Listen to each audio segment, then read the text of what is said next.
Bismillahirrahmanirrahim. Alhamdulillahirabbil alamin wassalatu wassalamu ala asyrafil anbiya wal mursalin sayyidina wa nabiyyina Muhammadin wa ala alihi wa sahbihi ajma'in. Wa qala rabbi shrah li sadri wa yassir li amri wa hlul 'uqdatam min lisani yafqahu qawli. Ya Fattah ya Razzaq ya 'alimul ghaibi wasyahadah. Allahumma iftah 'alaina futuhal 'arifin waj'alna minal 'ulama'il 'amilin wa la hawla wa la quwwata illa billahil 'aliyyil 'azim. وقال المصنف رحمه الله تعالى ونفعنا به وفي جميع علومه في الدارين آمين. أما بعد. بسم الله الرحمن الرحيم. وقال سلطان الأولياء عبد القادر الجيلاني. Jadi beliau pengarang kitab ini juga mengambil daripada karangan Syekh Abdul Qadir Al-Jailani dalam kitab Sirrul Asrar. Apa yang beliau cantumkan di sini? Kata Syekh Abdul Qadir Al-Jailani, qal kullu haqiqatun la tu'ayyiduha asy-syari'ah fahiya zindiq. Tiap-tiap hakikat yang tiada menegahi akan dia oleh syariat, maka yaitu zindik. Apa yang dimaksud zindik? Zindik itu dalam urusan dalam bahasanya kafir zindik. Kalau ada bahasanya orang mengatakan kafir zindik itu Islamnya di dalam dapat kekufuran. Zahirnya Islam tapi di dalamnya mendapatkan kekufuran. Kalau di dalamnya mendapatkan kekufuran, maka syariat yang di luarnya yang dijalankan akan sia-sia. Hakikatnya pun akan sia-sia. Karena kullu hakikat setiap sesuatu apapun hakikat itu kan di atas nilatin rasa. Jadi syariat itu zahir, tariqah itu hati, hakikat itu rasa, ma'rifah itu nyata. Kenapa beliau di sini menyebutkan hakikat? Rasa yang dia rasakan tapi dia meninggalkan syariat, maka yang dia rasakan itu adalah zindik, tidak benar keadaannya. Melakukan sesuatu apapun, lain halnya kalau seseorang itu membatinkan jasadnya. Nah, itu beda lagi. Kalau seseorang itu membatinkan jasadnya, maka luar dalam akan terjadi. Mendohirkan batinnya atau membatinkan dohirnya itu baik. Akan tetapi di sini dohirnya tetap menjadi dohir, batinnya tetap menjadi batin. Apa yang dimaksud dohirnya tetap menjadi dohir, batinnya tetap menjadi batin? Dia seakan-akan mempunyai ilmu. Ini kan menceritakan tentang orang-orang yang belajar fil hakikah wal ma'rifah, tapi hakikah wal ma'rifahnya telah tergelincir, namanya mutasawwif. Belajar tergelincir tentang mempelajari hal-hal yang di dalamnya mengandung ma'rifah. Dalam ma'rifah mengenal Allah, dia tergelincir. Kenapa tergelincir? Dia merasa mengenal Allah, dia merasa mengenal sifat-sifatnya Allah, dia merasa telah menjalankan af'alnya Allah, dia merasa telah mengenal akan ketauhidan daripada zatnya Allah.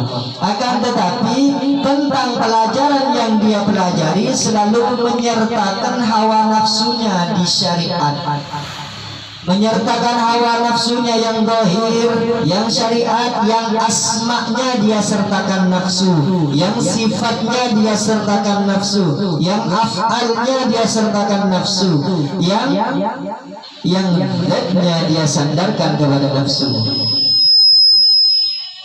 Jadi dia selama ini asma'nya Allah itu bukan menjalankan asma'nya Allah, akan tetapi dia telah menduduki asma'nya nafsu. Jadi laisa, kalau seseorang itu sudah mengenal tentang hakikat daripada yang sebenar-benarnya tentang laisa kamitslihi syai'un wa huwas samiul basir, itu setiap pendengaran dan penglihatannya itu pendengaran dan penglihatan Allah. Maksudnya pendengaran dan penglihatan Allah itu apa? Kalau pendengaran dan penglihatannya Allah itu kan maha sempurna. Kalau sedikit saja kita mengoreksi tentang hal-hal keburukan dan kejelekan tentang di sisi lain selain diri kita, maka itu sudah lepas dari pandangan Allah, terlepas dari pendengaran, dimasukkan daripada pendengarannya Allah. Kalau memang benar-benar wahwa sami'ul basir, laisa itu wahwa sami'ul basir, setiap pandangan dan pendengarannya ini dia masukkan tentang kesempurnaan sifat-sifatnya Allah dan tidak menyertakan hawa nafsunya. Kalau jika memang benar-benar wahwa sami'ul basir itu adalah asma daripada asma'nya Allah, sifat daripada sifatnya Allah, maka dia tidak akan mungkin mendengarkan sesuatu yang tidak menyempurnakan atas dirinya pribadi. Dirinya pribadi ini mendengar sesuatu, kabar apapun, fitnah, gibah, apapun yang dia dengar, kalau memang dia menyifati daripada sifatnya Allah, pendengarannya ini tidak mudah terpengaruh dan terhasut. Karena sifatnya Allah itu adalah sifat daripada kesempurnaan. Berbeda-beda itu saling melengkapi, saling menyatu dan mempersatukan satu sama lain, bukan saling menyalahkan. Jadi yang satu salah, yang satu salah, salah ketemu salah, cari solusinya. Salah ketemu salah, cari solusinya. Kalau benar saja ada yang benar, merasa benar dirinya satu, maka wahwa sami'ul basirnya itu batal salah. Kita mendengar sesuatu atau melihat sesuatu, pendengaran kita ini termasuk daripada hawa nafsu, penglihatan kita ini termasuk daripada hawa nafsu, maka pendengaran dan penglihatan kita itu bukan dinamakan asma'ullah wa sifatullah. Asma' wa sifatullah itu memang laisa, setiap pandangan itu berbeda-beda kepada apapun, mau yang hijau, yang kuning, yang merah, yang putih, yang hitam, semua warna, semua sifat-sifat apapun, semua asma apapun. Yang karena adanya asma ini kan dari asma'ullah itu. Kenapa dinamakan asma Allah itu asma yang paling pertama? Karena asma yang paling pertama yang bernama kalimat alif lam lam ha itu, alif lam lam ha itu, kalau ada sedikit pun merasa dirinya benar, merasa orang lain salah, maka daripada asma Allah itu, nama yang dinamakan disematkan kepada dirinya atau kepada orang lain, maka juga akan ikut keliru. Kalau asma itu memang benar asma daripada asma'nya Allah, sifat daripada sifatnya Allah, semestinya laisa itu mempersatukan wujud yang nyatanya.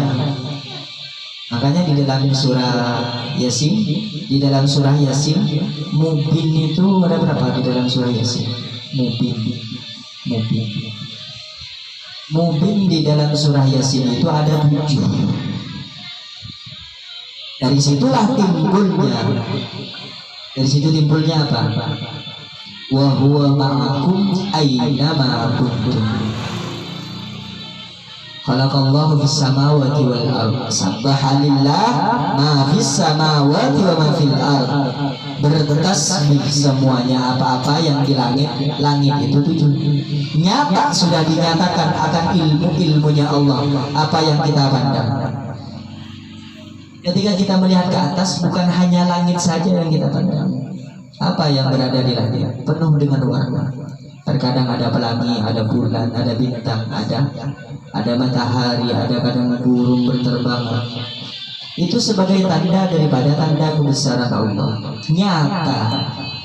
Kalau melihat ke atas bukan hanya melihat langitnya, tapi ilmunya terhadap dia. Jadi dia selalu berdoa, Rabbana ma khalaqta hadza batilan subhanaka faqina adzabannar. Dalam surah Al-Imran Tuhan sudah disebutkan, wahai Allah, tidak batal. Rabbana ma khalaqta, wahai Tuhan kami, ma khalaqta hadza batilan, apa-apa yang Engkau ciptakan jadikan ini tidak batil. Subhanaka faqina adzabannar. Kamilah yang batil, kamilah yang salah, kamilah yang hilaf, kamilah yang penuh dengan kehinaan. Faqina adzabannar, maka kami akan meminta kepada Engkau, berilah petunjuk kami agar kami selama masih di dalam dunia ini tidak merasakan azab siksanya. Apa siksa di dunia? Siksa dunia gelisah, pusing, masalah, macam-macam. Itu azab daripada azabnya Allah Subhanahu wa Ta'ala. Karena orang itu sudah terhindar daripada azabnya Allah, semua masalah, duka cita, kejadian-kejadian apapun dia akan merasa tenang. Bagi orang yang tafakkur fillah, semuanya yang dijadikan langit oleh Allah, dijadikan bumi oleh Allah Subhanahu wa Ta'ala itu sebagai tanda untuk lebih memperlembut lagi. Yang dinamakan sir itu kan lembut, di dalamnya lembut.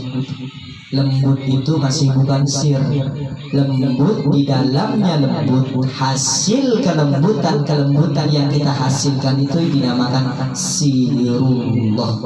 Dapatlah kita rahasia daripada rahasianya Allah. Makanya pandangannya tidak terbatas, pendengarannya tidak terbatas, rasanya tidak terbatas. Apapun yang dia lihat sekarang, masa lalu, masa depan akan diperlihatkan oleh Allah Subhanahu wa Ta'ala. Kalau memang benar-benar pandangan laisa kamitslihi syai'un wa huwas samiul basir. Kalau memang mata kita ini memandang dengan sesuatu pandangan dengan kesempurnaan Allah, bukan memandang dengan pandangan kehinaan. Kalau kita itu memandang sesuatu apapun, kita memandang hina seseorang tanpa sadar kita telah menghina apa-apa yang telah Allah ciptakan. Kalau yang Allah ciptakan kita hina, berarti kita telah menghina orang yang menciptakan, yaitu Allah. Disitulah letaknya syirik. Letaknya syirik itu di situ. Suatu kejadian, khalaqallahu fis samawati wa ma fil ardh wa rabbana ma khalaqta hadza batilan subhanaka faqina adzabannar. Apa-apa yang dijadikan oleh Allah semua itu nyata, benar, baik, bagus. Cuma menurut sisi pandangan, karena dirinya selalu terbakar amarah dan hawa nafsu, makanya selalu melihat apa yang dia pandang itu seakan-akan remeh dan rendah. Kalau sudah remeh dan rendah, maka pandangannya bukan baswirullah tapi basor. Kalau basor ini pandangan zahir. Kalau basor itu batin, basir itu zahir. Makanya kalau antum menemukan kalimat basor itu pandangannya bukan pandangan zahir tapi pandangan batin. Mata zahirnya ini memandang, tapi memandang kemanfaatan atas dirinya. Kalau seseorang itu suka memandang manfaat apa-apa yang dia lihat terhadap dirinya, dia melihat sesuatu, dia ambil apa-apa yang dia lihat untuk dijadikan manfaat untuk dirinya, maka itulah yang disebut orang yang beruntung. Itu yang disebut laisa, tapi wa huwas samiul basir. Sifat daripada sifatnya Allah. Dari situlah bisa digantungkan dengan asma'nya Allah, bisa digantungkan dengan sifatnya Allah. Kalau masih belum bisa mengambil hikmah apa-apa yang kita lihat, apa-apa yang kita dengar, maka wa huwas samiul basir itu batal tentang apa? Tentang yang dihubungkan dan disandarkan kepada asma' was sifat. Asma wa sifatullah itu suci, bersih. Bersihnya membersihkan, sucinya mensucikan, sempurnanya menyempurnakan. Tidak ada kurang disempurnakan, tidak ada kalau pandangan Allah. Kalau pandangan Allah itu bersih dibersihkan, suci disucikan, bersih maha bersih, suci maha suci. Jadi penglihatannya selalu melihat manfaat terhadap dirinya. Melihat apapun, melihat yang baik maupun melihat yang batil itu hanya pembeda. Yang baik, yang batil, yang buruk, yang baik itu hanya sebagai pembeda saja, agar kita bisa melihat kalau yang baik walaupun sakit kita masih terus berusaha dan berjuang untuk mendapatkannya.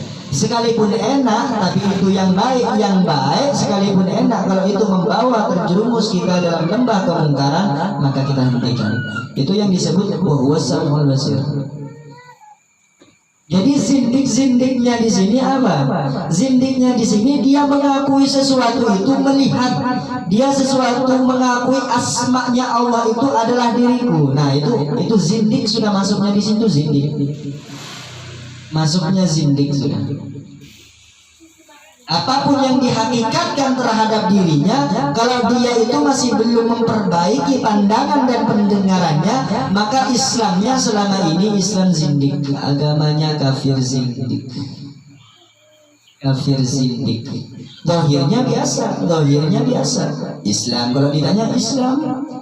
Kalau ditanya baik, kalau ditanya dia melakukan hal-hal yang baik, hal-hal yang sempurna, hal-hal yang dianjurkan, tapi di dalam dirinya dia sendiri pun mengingkari.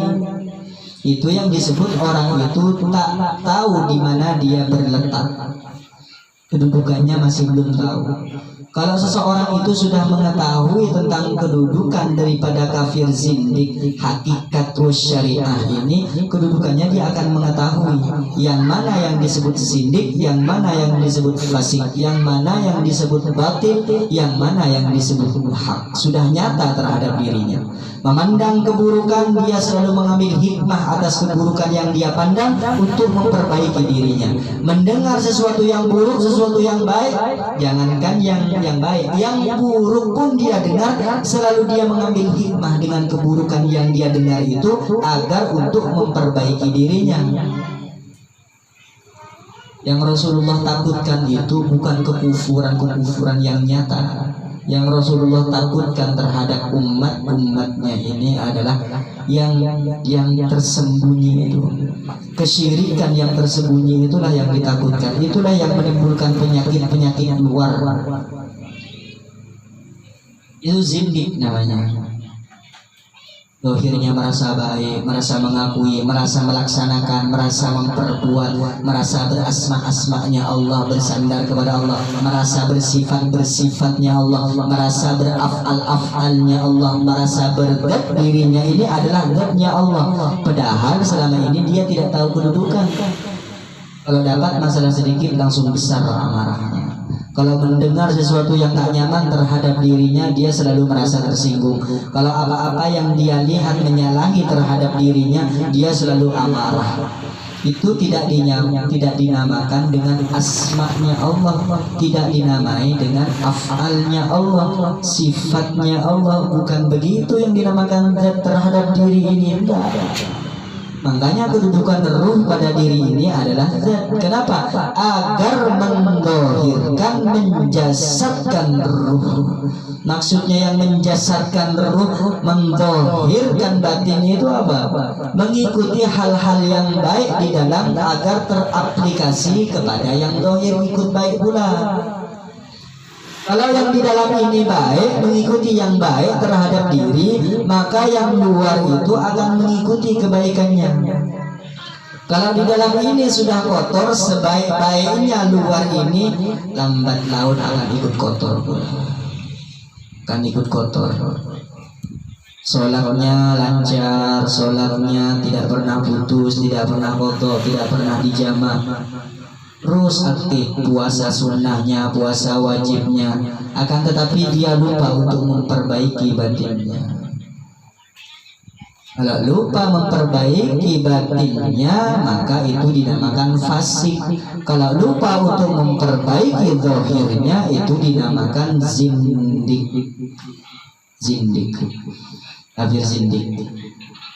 Menurut Imam Syafi'i, menurut Imam Malik, menurut Imam Ahmad, yang dinamakan zindik itu beliau sudah sepakat. Apa yang dinamakan zindik? Merahasiakan kekufuran yang tersembunyi di dalam dirinya. Penyebabnya kenapa? Penyebabnya dia fasik. Fasik itu apa? Fasik itu adalah terbiasa dengan dosa-dosa kecil, melampaui batas terhadap dosa-dosa besar. Dosa kecil itu tidak ada kalau kita lakukan terus-menerus akan jadi dosa besar. Tidak ada dosa kecil kalau dilakukan secara berjamaah, itu pun termasuk dosa besar. Dosa itu apa? Dosa itu kata orang syariat. Kalau kata fil hakikahnya, dosa itu adalah kotoran, hijab. Makanya kenapa kita ini dinamakan Allah menciptakan antara hamba dan khalik. Khalik dan hamba itu Allah menciptakan 70.000 hijab. Hijab itu maksudnya kotoran di diri kita ini. Kalau selama masih ada kotoran, masih ada najis di luar maupun di dalam, maka itulah yang disebut hijabnya Allah. Akan tetapi kalau seseorang itu selalu berusaha untuk membersihkan dan menyucikan dirinya, itu tidak ada hijab antara dia dengan Allah. Yang disebut tidak ada hijab antara hamba dengan sang khalik itu selalu membersihkan kotoran-kotoran.